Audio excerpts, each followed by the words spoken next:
नमस्कार दोस्तों। आज हम संविधान को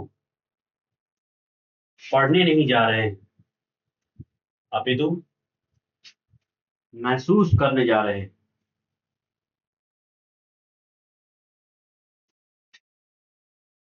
मैं चाहता हूं कि कुछ मिनट के लिए आप अपनी किताब बंद कर दें, अपने सामने रखे हुए नोट्स भूल जाइए और अपनी कल्पना में आज से लगभग 80 वर्ष पीछे चले जाइए। आज तारीख है 22 जनवरी 1947। भारत अभी आजाद नहीं हुआ है। अंग्रेज अभी भारत पर शासन कर रहे हैं। देश के सामने तमाम अनेक प्रश्न हैं। आजादी कब मिलेगी? भारत कैसा होगा? हिंदू और मुसलमान साथ कैसे रहेंगे? राज्य और नागरिक का संबंध क्या होगा? गरीब और अमीर के बीच क्या होगा? जब अल्पसंख्यकों के अधिकार कौन सुरक्षित करेगा? और सबसे बड़ा सवाल कि आजाद भारत की सत्ता आखिर किसके हाथ में होगी? आप जरा कल्पना कीजिए, दिल्ली में एक भवन है। उस भवन में भारत के प्रतिनिधि बैठे। वे केवल कानून बनाने नहीं बैठे हैं, वे एक देश का भविष्य तय करने बैठे और उनके सामने एक खाली पन्ना है। उस पन्ने पर उन्हें तय करना है कि हम कैसा भारत बनाएंगे। संविधान आखिर होता क्या है? जब मैं आपसे एक बहुत साधारण सवाल पूछता हूं, अगर आप अपना घर बनाना चाहते हैं तो क्या सीधे ईंटें लगाना शुरू कर देंगे? नहीं, पहले नक्शा बनाएंगे कि कमरे कहाँ होंगे, दरवाजे कहाँ होंगे, खिड़कियां कहाँ होंगी, किस दिशा में क्या होगा। क्यों? क्योंकि बिना योजना के बनाया गया घर शायद खड़ा तो हो जाए, लेकिन वह वैसा नहीं होगा जैसा हम चाहते थे। ठीक यही बात संविधान पर लागू होती है। संविधान केवल आर्टिकल्स का संग्रह नहीं है। संविधान केवल कानूनों की किताब नहीं है। संविधान के पीछे एक विचार है, एक सपना है, एक विजन है, एक फिलॉसफी है। और आज की हमारी पूरी क्लास इसी फिलॉसफी को समझने के लिए है। आइए अब हम थोड़ा पीछे चलते हैं। तारीख है 13 दिसंबर 1946। जवाहरलाल नेहरू संविधान सभा के सामने एक प्रस्ताव रखते हैं। इस प्रस्ताव का नाम था ऑब्जेक्टिव्स रिजोल्यूशन। आप ध्यान से सुनिए, ये अभी संविधान नहीं था, लेकिन यह उस संविधान की दिशा तय करने वाला दस्तावेज है। इसे आप संविधान का दार्शनिक बीज कह सकते हैं। एक बीज छोटा होता है, लेकिन उसके अंदर पूरे पेड़ की संभावना छिपी होती है।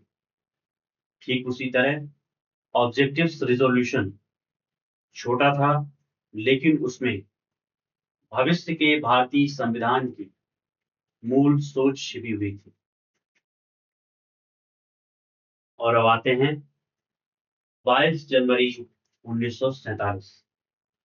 संविधान सभा ने ऑब्जेक्टिव्स रिजोल्यूशन को स्वीकार कर लिया।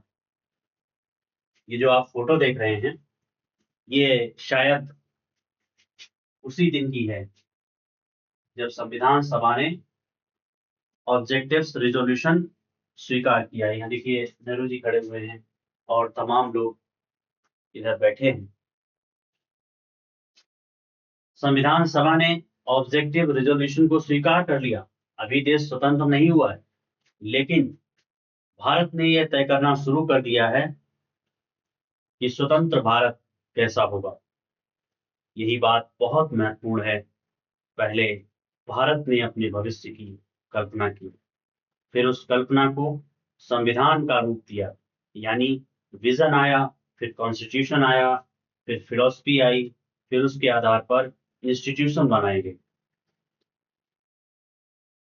जब मैं आपसे एक सवाल पूछता हूँ कि अगर कल सुबह आपको कहा जाए कि आपको भारत का नया संविधान बनाना है, तो आप सबसे पहले क्या लिखेंगे? क्या आप लिखेंगे कि भारत में कितने राज्य होंगे, लोकसभा में कितनी सीटें होंगी, सुप्रीम कोर्ट कहाँ होगा, राष्ट्रपति का कार्यकाल कितना होगा? शायद नहीं। आप सबसे पहले पूछेंगे कि भारत कैसा देश होना चाहिए, और यहीं से कॉन्स्टिट्यूशनल फिलोसफी शुरू होती।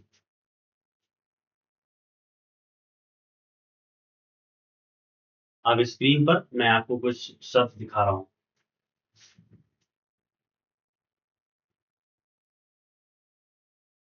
ये देखिए, उस समय आपको देश के सामने ये प्रश्न थे।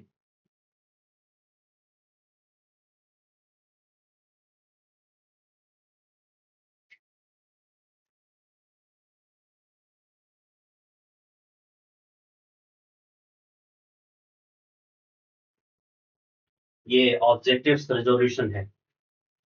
Main objectives and principles. The objective resolution set forth the guideline principles that would inform every part of the Constitution.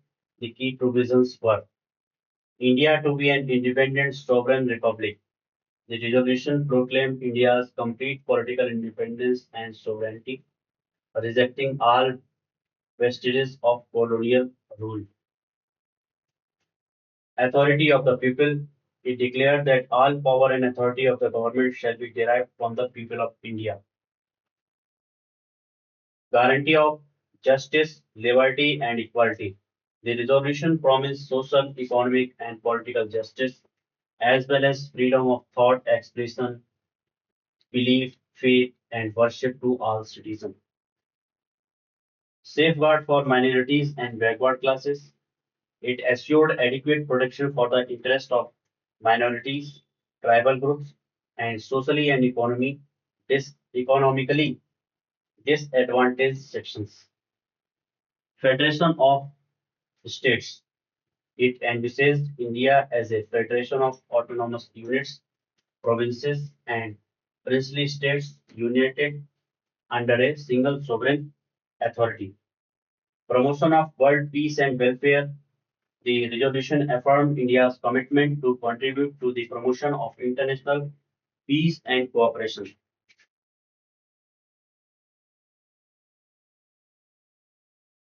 These principles later framed the philosophical and moral foundation of the preamble and other key provisions of the Constitution. आइए इसको हम हिंदी में भी जान लेते हैं कि जो हमारी संविधान की उद्देशिका है वही एक्चुअली जो ये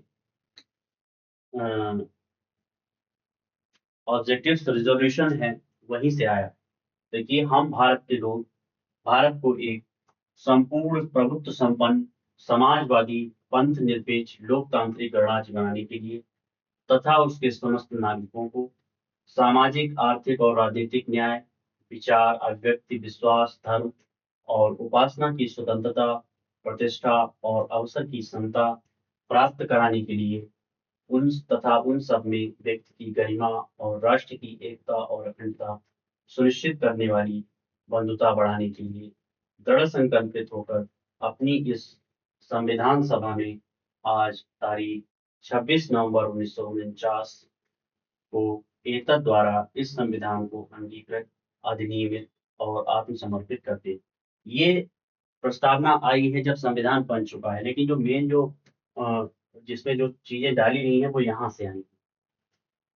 इसी को हम इंग्लिश में देख लेते हैं। We the people of India having solemnly resolved to constitute India into a sovereign, socialist, secular, democratic republic, and to secure to all its citizens justice, social, economic, and political, liberty of thought, expression, belief, faith, and worship, equality of status, and and of opportunity, and to promote among them all fraternity, assuring the dignity of the individual and the unity and integrity of the nation. in our Constitutional Assembly in 26th day of November 1949, do hereby adopt, enact and give to ourselves this Constitution. इसके बाद जो ये चीजें आई हैं, frame हुई हैं, ये तो 26 नवंबर 1949 को फ्रेम हुआ, लेकिन इन चीजों की शुरुआत कहाँ से हुई? आइए मैं आपको कुछ और चीजें दिखाता हूँ।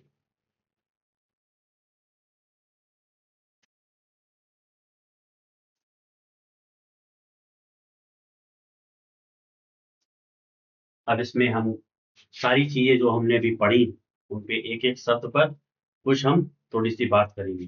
धीरे धीरे ये लेक्चर और आगे चलेगा। आज आपने देखा कि जो संविधान की जो आत्मा थी वो कहाँ से आई थी? वो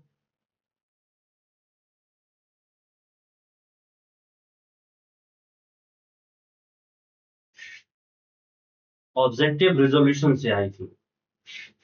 अब स्क्रीन पर मैं कुछ शब्द लिख रहा हूँ।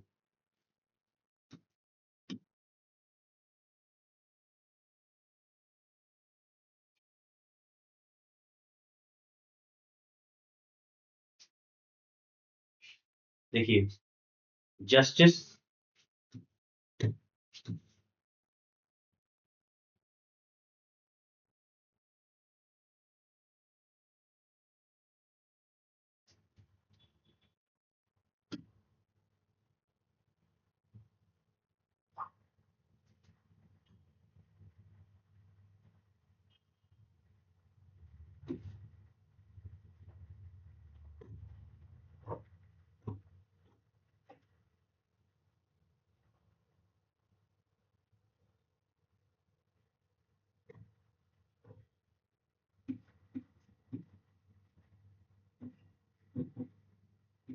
जस्टिस, लिबर्टी,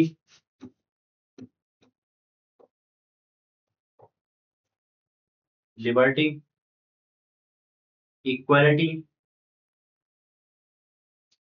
इन शब्द को आप बिल्कुल रट लीजिए। आपको लाइफ टाइम आपको ये काम आएगा। इक्वालिटी, फ्रेटर्निटी,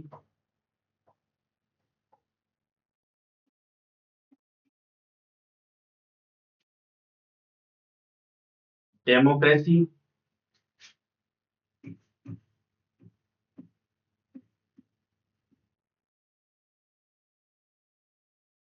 सेकुलरिज्म,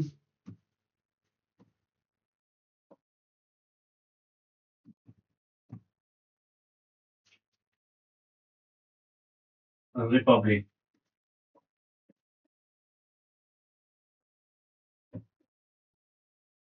इन शब्दों को बिल्कुल आपको याद हो जाना चाहिए, एकदम रट लेना चाहिए।